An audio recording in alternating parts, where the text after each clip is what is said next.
ઓય ઓય ઓય આ ટ્રેક્ટર માં હું હોળી કરે છે? આ ડીઝલ તો પતાવી દીધું. આમ ઢોર દોવાનું ટાણું થઈ ગયું છે. વાહિદું કરીને ખાય. ઓ નો, હજી આ તું વાહિદું કરી નથી રહ્યો. આમાં મારે ઢોર ક્યારે દોવા? એટલે એ આ દિયાચ મે હું બાપ દીકરો બે બાંધો છો.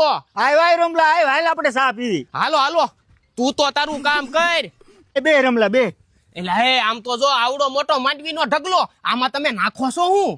ઈ બધી મારા ઝીંટુના દાદાને ખબર હોય. જો ગાડે બેઠા એને પૂછી લે જા. ખારા તો નહીં થાય ને? ના ભાઈ તું પૂછ ને. હે આતા ક્યું ખાતર નાખો છો?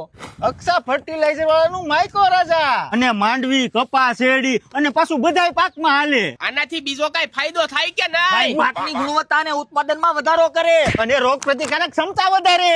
પોષક તત્વનું શોષણ વધારે, છોડના તંતુમૂળનો વિકાસ કરે અને માટીની રચનામાં સુધારો કરે. તો નકરા ફાયદા. હવે આ જ ખાતર વાપરવાનું. અક્ષા ફર્ટિલાઇઝર વાળાનું માઇકો રાજા. આ લાંગી મારું છે.